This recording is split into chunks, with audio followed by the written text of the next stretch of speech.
प्रभु यीशु मसीह हमारे परमेश्वर के नाम से मैं आप सभी का स्वागत करता हूं। आगे बढ़ने से पहले चलिए एक बाइबल वचन पढ़ लेते हैं।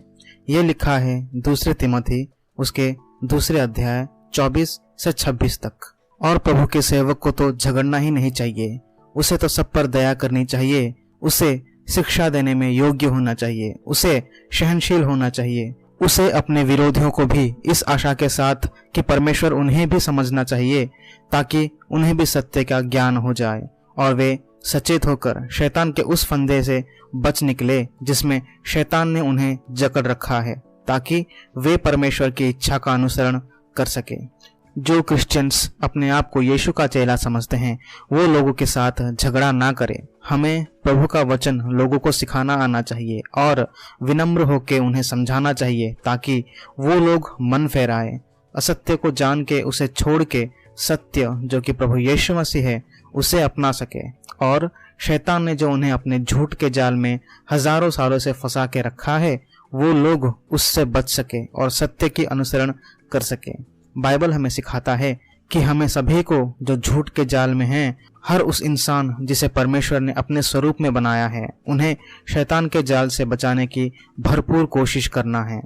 हम वीडियो के जरिए कर रहे हैं और आप भी करें। जो यीशु के खिलाफ या यीशु को जानने की कोशिश करता है उन सभी को उत्तर दें। ध्यान रखिए प्यार और इज्जत से। हाल ही में हमने ये वीडियो बनाया था संस्कृत के शिलालिपि के बारे में और देखा था कि खुद भारत के साइंटिस्टों ने साबित कर दिया कि पूरी दुनिया में संस्कृत का शिलालिपि का एक भी सबूत नहीं मिलता 125 ईस्वी से पहले। इससे ये बात तो बिल्कुल साफ हो गई कि संस्कृत भाषा, जिसे कुछ लोग समझते हैं कि ये सभी भाषा की जननी है, वो असल में है नहीं। सबूत ने पोल खोल दिया है। और लोग ये ना कहे कि तुम्हारे बाइबल की भाषा का भी बता दो कि वो कब की है, उसका प्रमाण भी दिखा दो। इसलिए आज हम इस वीडियो में वही सेम स्टैंडर्ड जो हमने संस्कृत के ऊपर लगाया था, वही सेम स्टैंडर्ड हम बाइबल के ऊपर भी लगाएंगे और जानेंगे क्या बाइबल हमें मानव इतिहास सही से बता रहा है या ये भी एक आम धार्मिक किताब है जैसे दूसरे धर्मों के किताब होते हैं।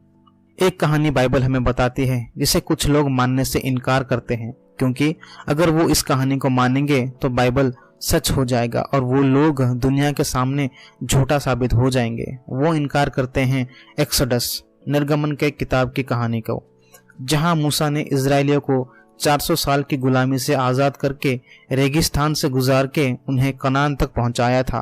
वो कहते हैं ऐसा कभी हुआ ही नहीं था। इजरायली लोग कभी दासत्व में इजिप्ट में नहीं थे और मूसा ने उन्हें आज़ाद नहीं किया। हमारे पास अलग अलग सबूत हैं। बाइबल के बाहर से भी कई सबूत हैं जो साबित करता है कि ये सिर्फ एक कहानी नहीं बल्कि एक सच्ची घटना थी। पर यह वीडियो शिलालिपि के बारे में है, इसीलिए सिर्फ उसी के बारे में बात करेंगे और जानेंगे कि इजरायली लोग कौन सी भाषा में बात करते थे। बाइबल के अनुसार अगर हम उस घटना को तारीख देंगे तो वो हुआ था लगभग 1500 से 2000 BC के बीच में, यानी 3500 से 4000 साल पहले, जोसेफ से मूसा तक। डॉक्टर डगलस पेट्रोविच एक आर्कियोलॉजिस्ट, शिलालिपि विशेषज्ञ और इजिप्ट के इतिहास को जानने वाले बहुत ही बड़े वैज्ञानिक हैं, विल्फ्रेड लॉयर यूनिवर्सिटी इन वाटरलू कनाडा के। उन्होंने एक किताब लिखा है जिसका नाम है द वर्ल्ड ओल्डेस्ट अल्फाबेट, दुनिया का सबसे पुराना वर्णमाला। जिस शिलालिपि के बारे में आज हम बात करेंगे उसे आप खुद गूगल में भी देख सकते हैं। सिर्फ टाइप करें साइनाई इंस्क्रिप्शन और आप कई सारे शिलालिपि देख पाएंगे जो लिखा गया है इन पुराने पत्थरों पे। डॉक्टर डगलस पेट्रोविच ने सालों रिसर्च किया इन पत्थरों पे और उन्होंने 17 इंस्क्रिप्शन यानी शिलालेख के वर्णमालाओं को डिकोड किया और मैं उसी में से आपको सिर्फ 3 ही दिखाऊंगा। पहला पत्थर द साइनाई 115। इस पत्थर पे उन्होंने 6 लेख पाए। यहाँ उन्हें डायरेक्ट हिब्रू यानी इब्रानी भाषा नाम का शब्द मिला। दूसरा पत्थर द साइनाई 365A। इस पत्थर पे उन्होंने 2 लेख पाए, वो है अहाइजमाक और ओवरशेयर ऑफ मिनरल्स, और यह नाम अहाइजमाक बाइबल में मौजूद है निर्गमन के किताब अध्याय 38 वचन 23 में। तीसरा पत्थर द साइनाई 361।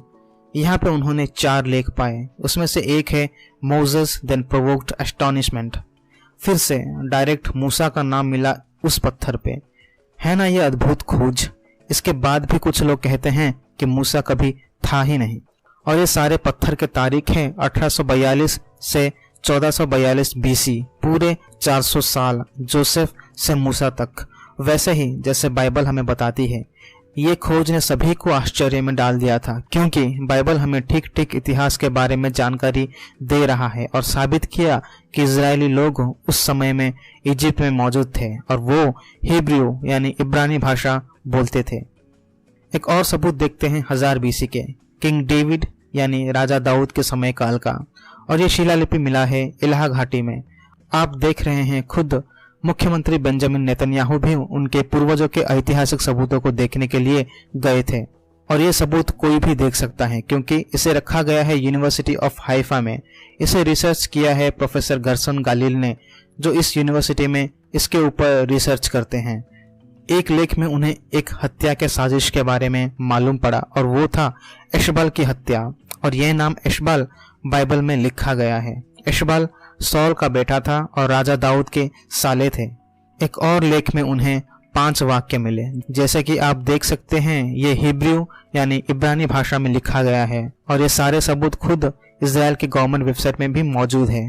और वहां के साइंटिस्ट के रिसर्च करने के बाद साबित किया कि उसकी तारीख है 10th सेंचुरी बीसी यानी 1000 बीसी, राजा दाऊद के समय का। और ये है उस हिब्रू भाषा का इंग्लिश ट्रांसलेशन, और ये बाइबल के शिक्षाओं से बिल्कुल मेल खाता है। चलिए पढ़ लेते हैं क्या लिखा है। You shall not do but worship the Lord, जज the slave and the widow, जज the orphan, protect the poor and the slave, support the stranger.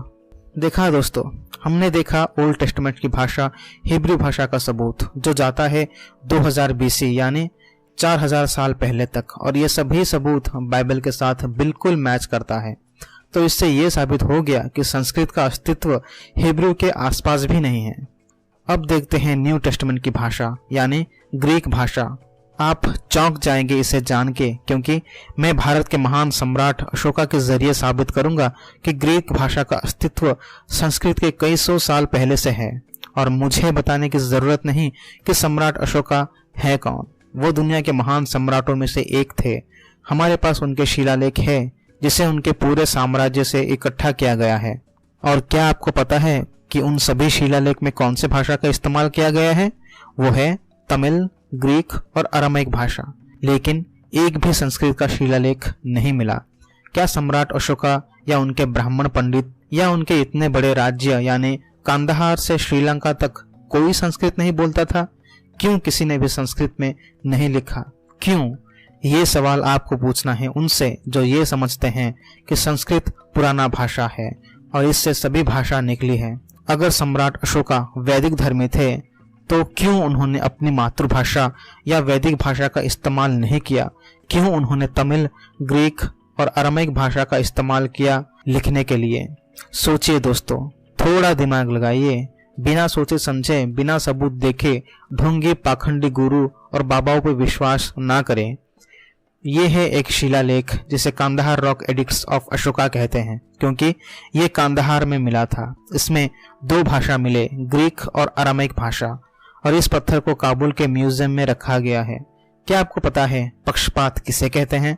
जब हम क्रिश्चियंस इतने सारे सबूत दिखाने के बाद भी लोग ये कहते हैं नहीं, हम नहीं मानेंगे, चाहे तुम सैकड़ों सबूत दिखा दो या सैकड़ों सच कहो, क्योंकि तब उन्हें मानना पड़ेगा कि बाइबल सबसे अद्भुत और सत्य की किताब है। मगर जिनके पास एक भी सबूत नहीं है उसे मानने के लिए तैयार हो जाएंगे। इससे कहते हैं पक्षपात।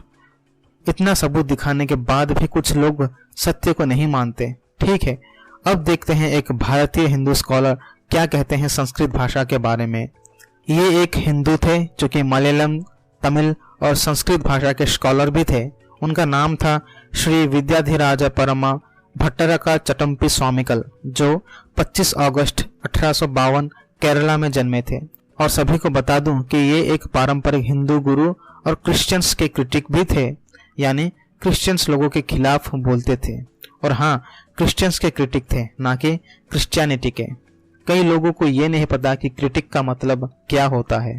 तो उन्होंने एक किताब लिखा है जिसका नाम है आदि भाषा। उस किताब में उन्होंने कहा कि तमिल पहला भाषा है और फिर संस्कृत बाद में आया। आप खुद इस किताब को खरीद के पढ़ लें। इस वीडियो में बस इतना ही दोस्तों। हमने बस कुछ सबूत ही दिखाए हैं ये साबित करने के लिए कि कौन सत्य है और कौन झूठ है। निर्णय आप लोग करें। प्रभु यीशु मसीह आप सभी को आशीष दे।